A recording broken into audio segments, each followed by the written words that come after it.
What's going on, guys? Welcome back. Today we're going to be talking about one of the biggest problems currently in Hut Champions competitive seasons. At least that is what Twitter is telling me with how much people have been kind of blowing up about it lately. And that is the problem with people backing out of games before they start to, either avoid playing somebody good or avoid a cheater, avoid this, avoid that, or quote-unquote blame the connection. That's always the good thing to do though, right? I didn't leave because he was 14-0. I left because my green bar almost turned yellow. I could sniff it. It almost happened.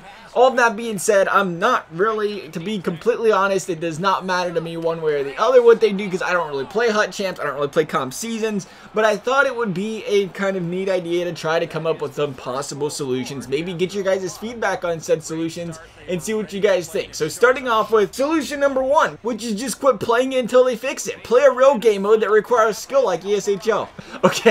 Okay, no, maybe that's not the solution, but bringing up ESHL is actually a good idea, and it is part of the solution. If you think of ESHL back in NHL 14, do you remember ESHL back in 14? If you backed out, it would cost you club points. Whenever you back out and say, oh, you backed out 1 time, this will affect club points. Oh, you backed out 2 times, 3 times in a row, 4 times in a row, whatever. The more you backed out, the more it would affect your club points.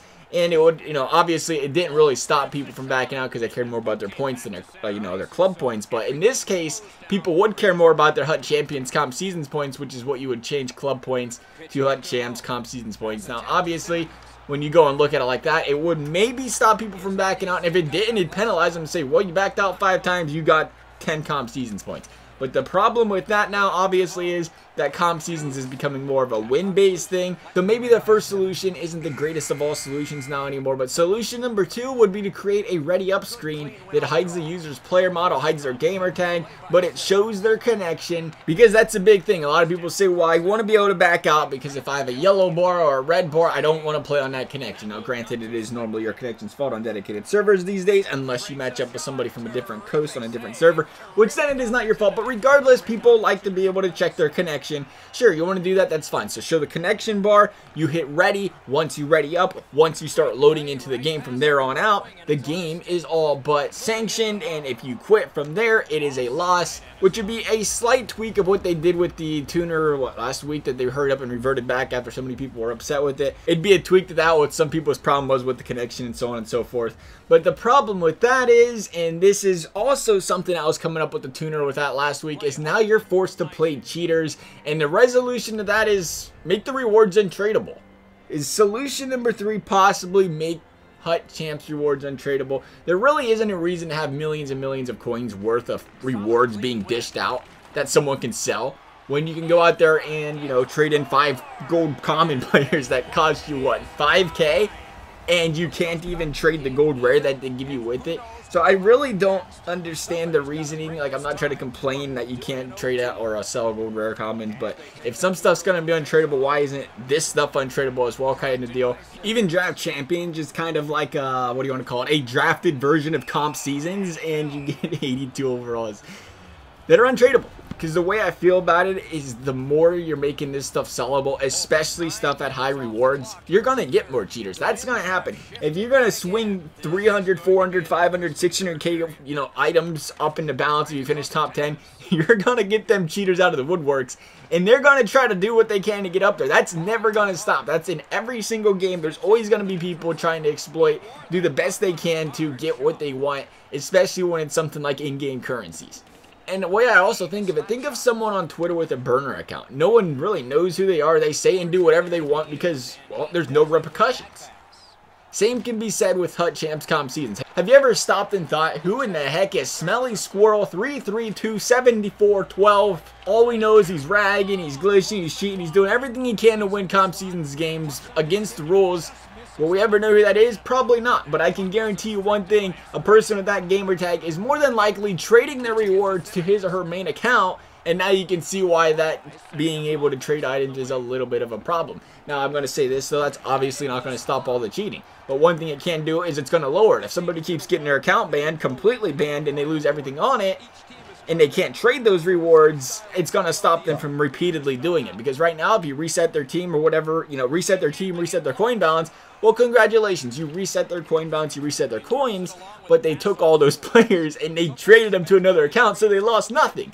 But if you can't trade them, they can't do that. So I do feel like that will stop that a little bit. Maybe it won't fix it completely, but I mean, the only other option is have EAs fix the game and make it where you can't cheat, you can't rag, and all this other stuff. But I think we can all agree that's probably not going to happen, and even if it could happen, people will find another way to exploit the game. That's just how games work. But wait a minute. Wait just 1 minute. I got a question. I do have one question about players that need the back out feature before the puck drops for the sole purpose that these guys are cheaters, they are raggers, they need to see their gamer tags. Why do you need to see their gamer tags when we have this thing called a block feature? You can block players. If you know this guy's a cheater and this is solution number 4, so you're going to have to close your eyes on this one because we can't blame solution number 4 on EA. It's something we actually have to take a little bit of responsibility for, and that is to block the cheaters, block the glitchers, block the people that are backing out to you. I used to never block people. I'll tell you what, I always felt so bad blocking people. But now, I'll be honest. If I play a game of 3s or play a game of 6s or whatever, and somebody rags the puck for the last 2 minutes of the game or tries to rag the puck, you're getting blocked. The way I look at it now is like you're ruining the experience for other people, you know, playing the game. I don't want to have to play another game where the game ends because you're ragging, because you're exploiting, because you're cheating. I think that takes the fun out of the game. And that takes the fun out of the game for a lot of people. But if it takes the fun out of the game, what do you gotta do? You gotta take it upon yourself, and you gotta stop that from happening by blocking them. Then you don't match up with them. Now, you will have to hold me to that and get back to me, I guess, and see if it does or doesn't work. It should work, but because of dedicated server, again, it's not peer-to-peer. Maybe it's different, but it should still prevent you from playing the person if you block them. But I brought this solution up because one of the things, again, when we talked about the tuner from last week, one of the things people were complaining about, well, what if you matched up with this guy? Look at this guy. He's got 18 DNF wins in a row. I wonder what he's doing. He's cheating the game somehow. I don't want to play him. Oh, but guess what? Now that if I back out and they're ready or the loading screen and I see his gamer tag, all of a sudden I get the loss. Well, guess what? If you didn't want to play that person in the first place, why did you not block them? I don't know. I know it feels really cutthroat, but I mean, if somebody's backing out against you all the time, is it annoying? Probably. Want it to quit happening? You can control it at the end of the day. If you really don't want these guys backing out against you, block them. Like I said, it seems ruthless. It seems brutal, but I kind of think of it like this. Who are all the people with the biggest problems with backouts? The good players, the streamers with stacked teams. Do you think if every single player, and again, I say this, it does not feel like this is in good faith at all saying this, but do you really think of all the good players, all the streamers, especially the streamers, do you think if every one of these guys started blocking guys when they backed out to them or started blocking guys when they was cheating, do you think it would happen as much? I mean, some of them for sure won't care. Oh, block me, big deal, whatever, but at the same time, there's going to be some that, they backed out to you. Why? Because they knew who you were. They knew you as a streamer. They knew you was good. They knew you had a good team. They had some sort of respect for you to not play you. And I also think of it like this. If a streamer blocks you, do you expect maybe some of their viewers are going to block you? They'll be like, don't, you know what? This guy backs out. Block him. Don't play him. Block him.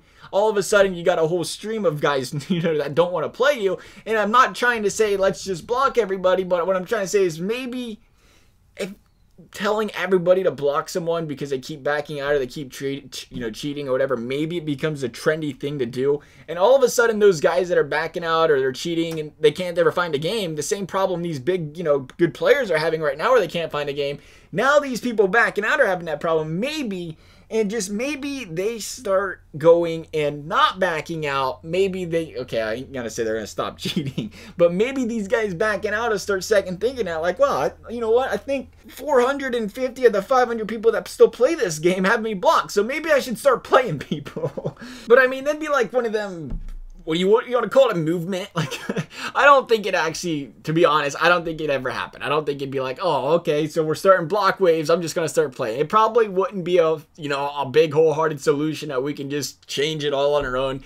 But individually, I feel like, it can help you individually. If you're having a problem, matching up with the same people, and it's the same people every single day at the time, and you got them blocked, that's, you're not going to match up with them 3 times a day if you can't connect to them. I don't know. I just feel like this is one of those areas where we blame others for our problems, but at the end of the day, this is a prime example of how it's a prime opportunity to where we can fix our own problems instead of, using someone else, this time EA, as our scapegoat, as this is why we're having a problem. It's not my fault I'm having a problem. It's your fault. Well, at the end of the day, if it is a problem for you, the block feature is there for you.